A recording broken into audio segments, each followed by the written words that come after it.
Welcome to Arko tutorial. ఈరోజు మనము 2025 TET paper 1లో వచ్చినటువంటి ఎన్విరాన్మెంటల్ స్టడీస్ కమిషన్ క్వశ్చన్ల కాన్సెప్ట్ చూద్దాం. ఇది తెలంగాణ టెట్ అనమాట. సో మొదటగా మనము మొదటి క్వశ్చన్ చూద్దాము.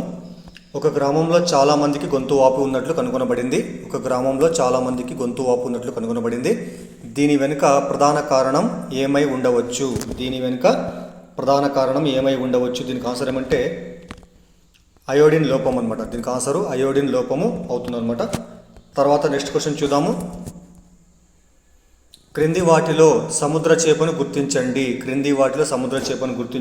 మరి దీనికి ఆన్సర్ ఏమంటే ఇచ్చిన ఆప్షన్లు టూనా, కాట్ల, రోహు, తర్వాత మృగాలు అనమాట. మరి దీనికి ఆన్సర్ మాత్రం టూనా అవుతుంది. టూనా అనేటువంటిది సముద్ర చేపకు ఉదాహరణ కావడము జరుగుతుంది. తర్వాత క్వశ్చన్ చూద్దాము. లైలా అనేది క్రింది వాటిలో ఏ సహజ దృగ్విషయం పేరు? లైలా అనేటువంటిది క్రింది వాటిలో ఏ సహజ దృగ్విషయం యొక్క పేరు ఏమంటే దీనికి ఆన్సర్ ఏమంటే తుఫాన్ అనమాట. అంటే ఈ పేరు ఇంతకుముందు వచ్చినటువంటి తుఫానుకు లైలా అనే తుఫానుని పేరు పెట్టడం జరిగింది. ఇంతకుముందు వచ్చినటువంటి తుఫానుకు పెట్టినటువంటి పేరు లైలా అనమాట. తర్వాత క్వశ్చన్ చూద్దాము. క్రింది మొక్కలలో ఏ మొక్కకు పూలు ఉండవు? అంటే దీనికి ఆన్సరు ఫెర్ను మొక్కకు పూలు ఉండవు. ఫెర్ను మొక్క అనమాట. పూలు ఉండని మొక్క ఫెర్ను మొక్క. తర్వాత క్వశ్చన్ చూద్దాము. గాలి ఈ దిశలో పీడనాన్ని కలిగిస్తుంది. మరి ఇక్కడ ఇచ్చినటువంటి స్టేట్మెంట్ ఏమన్నాయి? ఊర్ధ్వ దిశ, నిమ్న దిశ, ప్రక్కలకు. ఇందులో సరైనటువంటి ఆన్సర్ ఏమన్నాడు ఇక్కడ? మరి దీనికి ఆన్సర్ ఏమంటే ఏబిసి మూడు కూడా. చూడండి, గాలి ఈ దిశలలో పీడనాన్ని కలిగిస్తుంటే ఆ దిశలు ఏమంటే ఇక్కడ ఊర్ధ్వ దిశ అవుతుంది, నిమ్న దిశ, అదేవిధంగా ప్రక్కలకు. ఈ మూడు దిశల్లో కూడా గాలి పీడనాన్ని కలిగిస్తుంది. మరి నెక్స్ట్ క్వశ్చన్ చూద్దాము.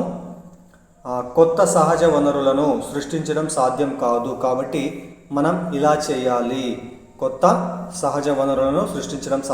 కాబట్టి మనం ఏం చేయాలంటే మనము సహజ వనరులను సక్రమ మరియు సుస్థిరమైనటువంటి మార్గంలో ఉపయోగించాలి. సక్రమమైన అదేవిధంగా సుస్థిరమైనటువంటి మార్గాలలో ఉపయోగించాలి. తర్వాత క్వశ్చన్ చూద్దాము. భూకంపం సమయంలో భూమి యొక్క ప్రకంపనలు లేదా కంపనాలను కొలవడానికి దీనిని ఉపయోగిస్తారు. భూకంపం సమయంలో భూమి యొక్క ప్రకంపనలు మరియు లేదా కంపనాలను కొలవడానికి దేని ఉపయోగిస్తారు? దీనికి ఆన్సర్ ఏమంటే రిక్టర్ స్కేల్ను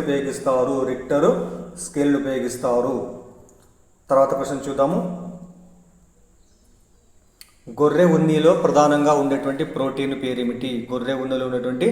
ప్రధానమైన ప్రోటీన్ పేరేమిటి? దీనికి ఆన్సర్ ఏమంటే కెరాటిన్ గొర్రె ఉన్నిలో ఉన్నటువంటి ప్రధానమైనటువంటి ప్రోటీన్ అనమాట.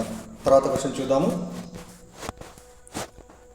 పత్తి ఫైబర్ను విత్తనాల నుండి వేరు చేసే ప్రక్రియను ఇలా అంటారు. ఎలా అంటారంటే దాన్ని ఏమంటారంటే జిన్నింగ్ అని అంటారు. చూడండి, పత్తి ఫైబర్ను విత్తనాల నుండి వేరు చేసేటువంటి ప్రక్రియను ఏమంటారంటే జిన్నింగ్ అని అంటారు. తర్వాత మానవులలో ఉండేటువంటి మెడ ఎముకల సంఖ్య జిరాఫీలతో పోలిస్తే జిరాఫీలలో ఉండేటువంటి సంఖ్యకు సమానంగా ఉంటుంది. అంటే అర్థమైంది ఇక్కడ మానవులలో జిరాఫీల రెండింటిలో కూడా మెడ ఎముకల సంఖ్య రెండింటిలో కూడా సమానంగా ఉంటుందన్నమాట. తర్వాత క్వశ్చన్ చూద్దాము. పెప్టిక్ అల్సర్ ఈ క్రింది కారణాల వల్ల వస్తుంది. పెప్టిక్ అల్సరు దేని వల్ల వస్తుందంటే ఏ కారణం వల్ల వస్తుందంటే దీనికి ఆన్సర్ ఏమంటే హెలికోబ్యాక్టర్ ఫైలోరీ బ్యాక్టీరియా ద్వారా ఇన్ఫెక్షన్ వల్ల వస్తుందన్నమాట. ఇది చూడండి, ఇక్కడ హెలికోబ్యాక్టర్ ఫైలోరీ బ్యాక్టీరియా ద్వారా ఇన్ఫెక్షన్ వల్ల పెప్టిక్ అల్సర్ అనేటువంటి ప్రాబ్లం రావడం జరుగుతుందన్నమాట ఇది. తర్వాత క్వశ్చన్ చూద్దాము. క్రింది రక్త భాగాలను వాటి ఇతర పేర్లతో జత చేయండి మరియు సరైన ఐచ్ఛికాన్ని ఎంచుకోండి. రక్త భాగాల తర్వాత ఇతర పేర్లు అనమాట. వాటిని జత చేయాలంటే మనము మరి ఇక్కడ ఆన్సర్ ఇచ్చినట్టు ఇక్కడ A3, B1, C2 అనమాట. చూడండి, ఇక్కడ ప్లేట్లెట్లు వీటికి ఉన్నటువంటి సరైనటువంటి ఇక్కడ ఇతర పేరు ఏమంటే థ్రోంబోసైట్లు. ప్లేట్లెట్లు అంటే థ్రోంబోసైట్లు అనమాట. నెక్స్ట్ ఏమంటే ఇక్కడ B అనేటువంటిది ఎర్ర రక్త కణాలు, దీని మరో పేరు ఏమంటే ఎరిథ్రోసైట్లు.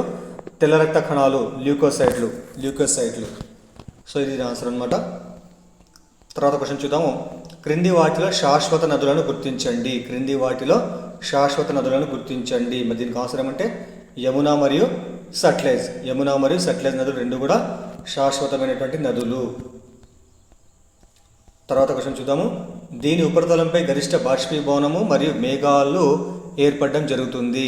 దేని ఉపరితలంపై గరిష్ట బాష్పీభవనం మరియు మేఘాలు ఏర్పడడం జరుగుతుంది అంటే దీనికి ఆశ్రయం అంటే మహాసముద్రాలు మరియు సముద్రాలపైన, మహాసముద్రాలు మరియు సముద్రాలు ఈ వీటిపైన గరిష్ట బాష్పీభవనం మరియు మేఘాలు ఏర్పడము జరుగుతుందన్నమాట. తర్వాత క్వశ్చన్ చూద్దాము. వేసవికాలం ముగిసే సమయానికి ముఖ్యంగా కేరళ మరియు కర్ణాటకలలో ఋతుపవనాలకు ముందు తొలకరి జల్లులు సాధారణంగా కురుస్తూ ఉంటాయి. ఇది దీనికి సహాయపడుతుంది. చూడండి, ఇక్కడ వేసవికాలం ముగిసే సమయానికి ముఖ్యంగా కేరళ మరియు కర్ణాటకలలో ఋతుపవనాలకు ముందు తొలకరి జల్లులు సాధారణంగా కురుస్తూ ఉంటాయి.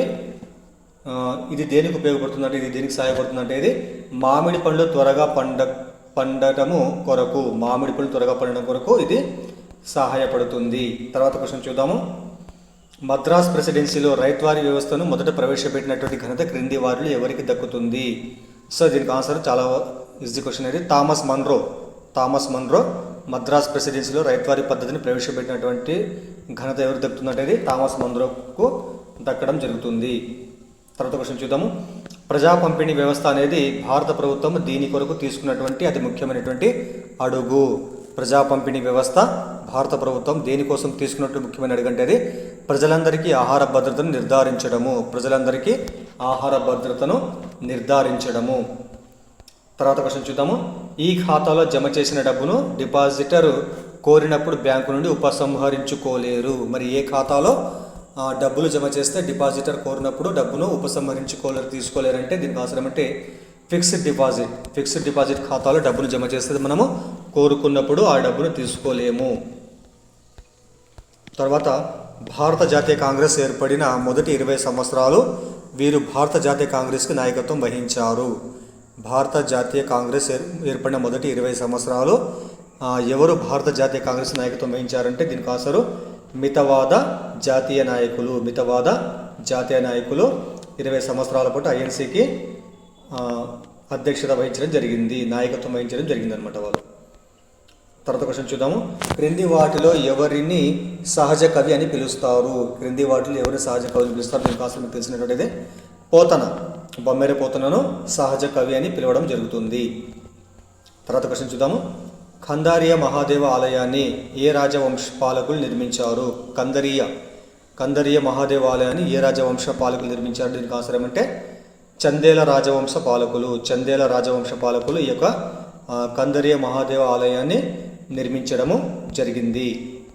తర్వాత క్వశ్చన్ చూద్దాము. తెలంగాణ రాష్ట్రంలో ఈ సందర్భంలో మాత్రమే ఒక బిల్లు చట్టంగా మారుతుంది. తెలంగాణ రాష్ట్రంలో ఏ సందర్భంలో మాత్రమే బిల్లు ఒక చట్టంగా మారుతుందంటే దీనికి ఆన్సర్ ఏమంటే ఒక బిల్లుని రాష్ట్ర శాసనసభ, రాష్ట్ర మంత్రిమండలి మరియు రాష్ట్ర గవర్నరు ఆమోదించినప్పుడు ఎక్కడైనా కానీ ఏం కావాలి, ఇక్కడ రాష్ట్ర శాసనసభ, రాష్ట్ర మంత్రి శాసన మండలి అదేవిధంగా గవర్నర్ ఈ ముగ్గురు ఆమోదం పొందినప్పుడు మాత్రమే ఒక బిల్లు చట్టంగా మారుతుందన్నమాట.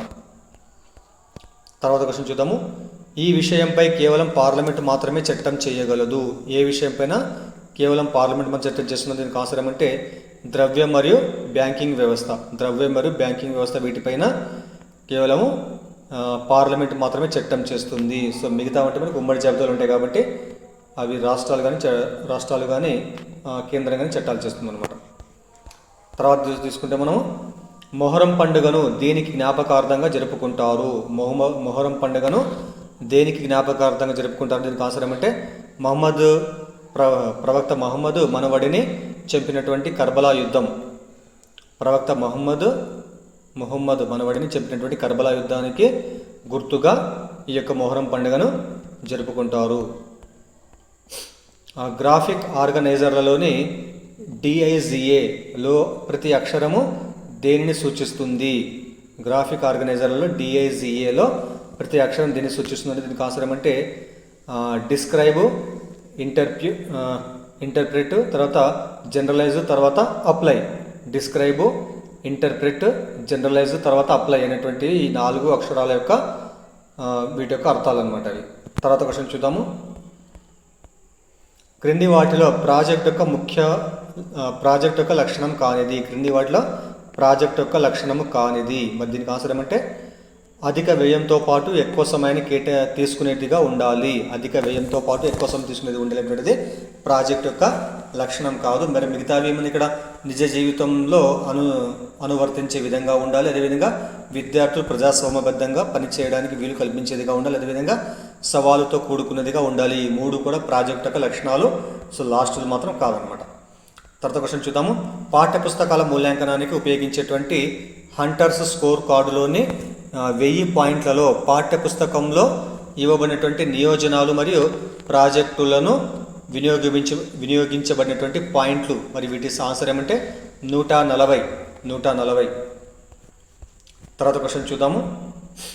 పరిసరాల అధ్యయనంకు సంబంధించినటువంటి క్రింది స్టేట్మెంట్లలో సరైనది ఏది? పరిసరాల అధ్యయనంకు సంబంధించినటువంటి క్రింది స్టేట్మెంట్లలో సరైనది ఏమంటే దీనికి ఇక్కడ వచ్చినటువంటి స్టేట్మెంట్లు ఏమన్నా ఇక్కడ ఫస్ట్ స్టేట్మెంట్ పరిసరం 2 రకాలు, సహజ మరియు సాంఘిక. బి ఏముందంటే సహజ మరియు సాంఘిక పరిసరము స్వతంత్రమైనటువంటిది మరియు రెండింటి మధ్య ప్రతిచర్య జరగదు. సి ఏముందంటే మొక్కలు మరియు జంతువులు జీవ పరిసరాలలో భాగము. దీనికి ఆన్సర్ ఏమంటే సో ఏసి మాత్రమే. చూడండి ఇక్కడ ఏ మరియు సి రెండు కరెక్ట్ అనేది ఇక్కడ. మరి ఏముంది ఇక్కడ పరిసరాలు 2 రకాలు. ఒకటి ఏమంటే సహజ, ఇంకోటి ఏమంటే సాంఘిక పరిసరం. సహజ పరిసరం అదేవిధంగా సాంఘిక పరిసరం అనమాట. మరి సి ఏముంది ఇక్కడ మొక్కలు మరియు జంతువులు జీవ పరిసరంలో భాగాలు. ఈ 2 మాత్రమే సరైనవి. బి ఇక్కడ సరైనది కాదు. మరి నెక్స్ట్ చూద్దాము 149ది. సమస్య పరిష్కార పద్ధతిలో సమస్యను నిర్వచించడము తర్వాత వచ్చేటువంటి సోపానము. సమస్య పరిష్కార పద్ధతిలో సమస్యను నిర్వచించడము తర్వాత వచ్చేటువంటి సోపానం పేరు ఏమంటే దత్తాంశ సేకరణ. తర్వాత క్వశ్చన్ చూద్దాము 150ది. ఒక మ్యాప్లో కొండలపై మరియు సమతల భూమిపై ఉన్నటువంటి రోడ్లు. ఒక మ్యాప్లో కొండలపై మరియు సమతల భూమిపై ఉన్నటువంటి రోడ్లు. మరి దీనికి ఆన్సర్ ఏమంటే వరుసగా వక్ర మరియు సరళ రేఖల ద్వారా చూపించబడతాయి. చూడండి దీని ఆన్సర్ ఏమంటే ఒక మ్యాప్లో కొండలపై ఉండేటువంటి రోడ్లనేమో వక్రతలంతో వక్రంగా అదేవిధంగా సమతలంపై ఉండే రోడ్లను మాత్రం మనము ఇక్కడ ఎలా చూపిస్తాం? మనము సరళ రేఖల ద్వారా చూపిస్తాము. ఇవి ఎన్విరాన్మెంటల్ స్టడీస్లో వచ్చినటువంటి క్వశ్చన్లు అనమాట. దయచేసి వీడియోని లైక్ చేయండి, అదేవిధంగా ఛానల్ని సబ్స్క్రైబ్ చేయండి. Thank you.